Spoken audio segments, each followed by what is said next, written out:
नमस्कार दर्शकों, मैं शिवप्रिया सिंह स्वागत करती हूं आप सबका हमारे आज के खास प्रोग्राम स्पॉटलाइट में।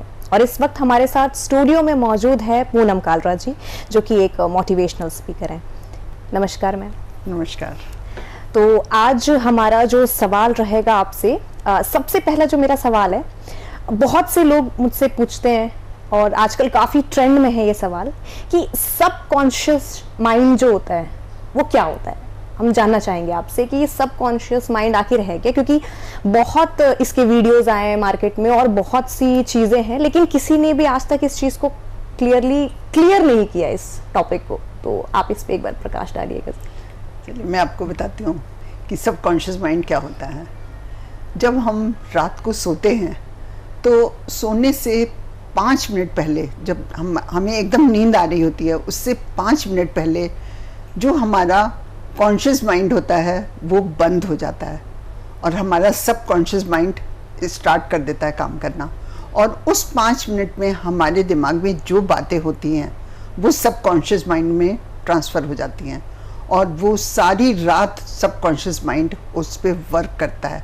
और फिर जब हम सुबह उठते हैं तो वो सारी बातें वो कॉन्शियस माइंड को दे देता है। और उसके बाद हमने जो भी सोचा होता है, जो भी हमारे दिमाग में रात को होता है, अगर हमने अच्छी बातें सोची होती हैं तो वो सारा दिन हमारे दिमाग में वो बातें घूमती हैं, और अगर कुछ ख़राब बातें हमने सोची होती हैं तो वो सारी बातें हमारे दिमाग में सारा दिन घूमती हैं। इसीलिए कहते हैं कि रात को सोने से 5 मिनट पहले हमेशा पॉजिटिव बातें सोचो, हमेशा अच्छी बातें सोचो, तो आपके दिमाग में वो अच्छी बातें सारी रात वर्क करेंगी। तो मैम, जो सपने हम देखते हैं, उन सपनों का जो कनेक्शन है वो कहीं ना कहीं सबकॉन्शियस माइंड से है। नहीं, सपनों का कहीं इससे कुछ वो नहीं है। इसका मेन है कि जो चीज़ हमारे दिमाग में होती है ना, वो सबकॉन्शियस माइंड उस पर वर्क करता है। और जब मुझे ये बात पहली बार पता लगी, मुझे भी पहले नहीं पता था, जब मुझे पहली बार पता लगी मैं सारी रात उस दिन सो नहीं पाई। और मेरा ब्रदर कार्डियोलॉजिस्ट यूएस में है और मैंने आधी रात को 3 बजे उनको फ़ोन किया और मैंने उनसे पूछा कि ये सब क्या, इसमें क्या सच है। तो मेरे ब्रदर ने मुझे कहा कि ये सब कुछ सही है, ये ऐसा ही होता है, मतलब ये 100% राइट है। तो मैम, सबकॉन्शियस माइंड के ऊपर आपने अभी जो कहा, बहुत से लोग मुझसे सवाल भी पूछते हैं कि ये जो सबकॉन्शियस माइंड है, हम जो सोचते हैं वो होने लगता है। तो जब हम रात को सोते हैं तो हम जो सपने देखते हैं, आप सपने के ऊपर क्या कहेंगी कि अगर जैसे मैंने आज सोचा कि मैं एग्ज़ाम में कहीं फेल ना हो जाऊं, तो रात में सपने भी वही आते हैं कि एग्ज़ाम में मैं फेल हो गई। तो इसके ऊपर आप क्या कहना चाहेंगे? कि हमारे सबकॉन्शियस माइंड में वही सारी बातें जो घूम रही होती हैं वही हमें सपनों के रूप में सामने आती हैं, वही बातें सामने आती हैं, क्योंकि हमारे दिमाग में वो सारी बातें घूम रही होती हैं ना रात को। सबकॉन्शियस माइंड तो वर्क कर रहा है ना हमारा, वो तो बंद नहीं होता कभी भी, तो वही हम सपने देखते हैं। तो मेरा जो आपसे अगला प्रश्न है वो ये कि जैसे आप हेल्थ को लेके भी काफ़ी नॉलेज है आपको, तो मैं ये जानना चाहूँगी कि जो 60+ वुमेन्स होती हैं, स्पेशली मैं कहना चाहूँगी औरतों को लेके, कि वो अपने हेल्थ को बिल्कुल भी ध्यान नहीं देती हैं। तो जो 60+ महिलाएं होती हैं, उनको आप क्या कहना चाहेंगी कि वो किस तरीके से अपने हेल्थ को मेंटेन कर सकती हैं या ध्यान दे सकती हैं? 60+ वालों को तो सबसे ज़्यादा अपना ध्यान रखना चाहिए, क्योंकि उस समय बहुत हमारी बॉडी में कुछ ना कुछ प्रॉब्लम्स आती रहती हैं। और सबसे पहले हमें सुबह उठ के वॉक ज़रूर करनी चाहिए। 60+ क्या, कोई भी एज वालों को हमें वॉक करनी चाहिए।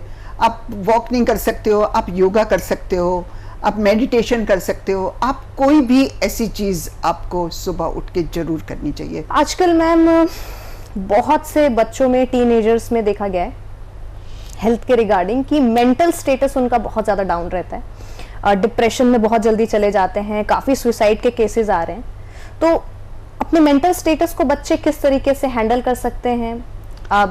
आप मनोचिकित्सक के रूप से आप बता सकते हैं, और डाइट के अकॉर्डिंग भी आप बता सकते हैं कि किस हिसाब से बच्चे अपने ब्रेन को कंट्रोल कर सकते हैं, क्योंकि आजकल के जो टीनेजर्स हैं वो काफ़ी सुसाइड के केसेस काफ़ी ज़्यादा बढ़ गए हैं। उसका मेन है कि पता है बच्चों को आजकल घर का खाना अच्छा ही नहीं लगता, और कई बार जो होते हैं पेरेंट्स भी ना ध्यान नहीं देते, उनको भी लगता है कि ठीक है बच्चे बाहर का खा रहे हैं, रोज़ पिज़्ज़ा मंगवाएंगे, रोज़ मैकडोनल्ड से मंगवाएंगे, और ये सब कुछ खाना, इतने केमिकल्स होते हैं इसमें। और आप देखो फ्रेंच फ्राई बच्चों को बहुत पसंद है, वो बाहर से रोज़ आ रही होती है, पेरेंट्स खुद ही मंगवा के दे रहे होते हैं, और बाहर जाते हैं तो पेरेंट्स भी वो खाने में इंटरेस्टेड होते हैं और बच्चे भी खाने में इंटरेस्टेड होते हैं। अब सोचिए जो फ्रेंच फ्राई बनती है हमारी, वो इतना वर्स्ट फूड है जो वर्ल्ड में सबसे ज़्यादा बिकता है, क्योंकि वो ऑयल में फ्राई होता है और सुबह से रात तक उस ऑयल में केमिकल्स बनते चले जाते हैं।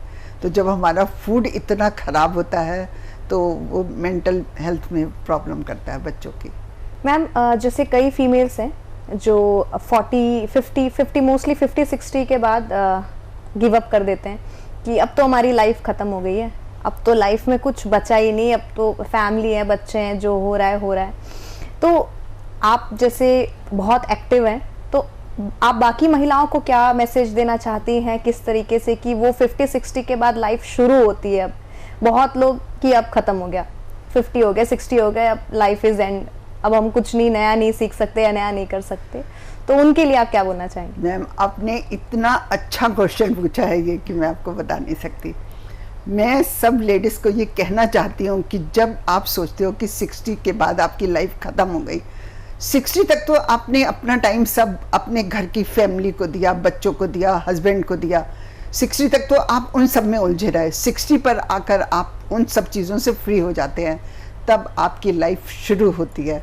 और मैं हर एक लेडी को बहुत बार ये संदेशा दे चुकी हूँ कि उस समय आपकी जो हॉबी रही हो लाइफ में, जो आपको कभी टाइम ही नहीं मिला है, वो आप स्टार्ट कर दो, और पूरे दिन में आप कम से कम 1 घंटा पर्सनल अपने आप को दीजिए। आपका कभी बाहर जाने का मन करता है, आप ये मत सोचिए कि मैं 60+ हूँ, मैं तो बाहर कैसे जाऊँ अकेले। नहीं, आप जा सकते हो, आप मॉल जाइए, आप बुटीक जाइए, आप सैलून जाइए, आप जहाँ आप सब जगह जा सकती हैं। और 60+ तो बहुत एक्टिव होती हैं लेडीज़, बहुत एक्टिव होती हैं, तो आप बाहर सब जगह जाइए। और मैं तो कहती हूँ कि कभी आप बाहर जाके किसी कॉफ़ी शॉप में बैठ के कॉफ़ी पीजिए अकेले बैठ के, आपको क्या मज़ा आएगा, आपको लगेगा ही नहीं कि आप अकेले पी रहे हो। आप कभी पी के देखना, बहुत अच्छा लगेगा आपको।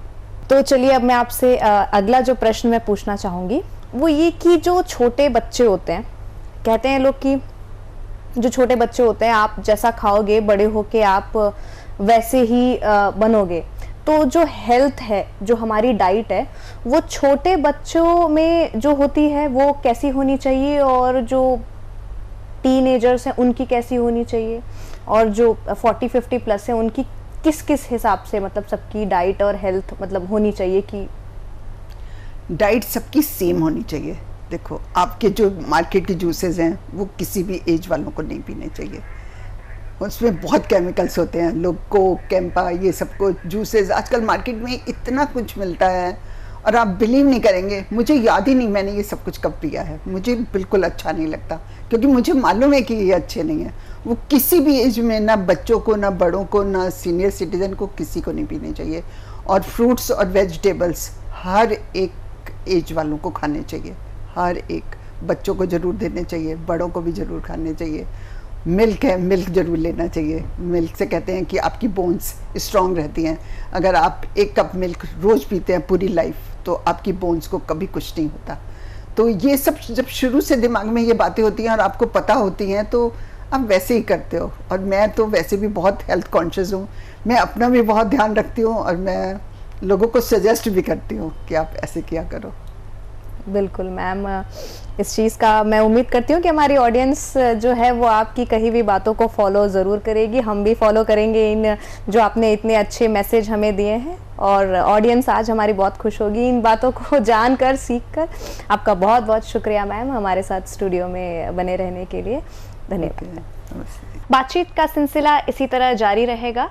कि छोटे सा ब्रेक लेते हैं, और ब्रेक के बाद हम मिलेंगे एक और नई शख्सियत के साथ।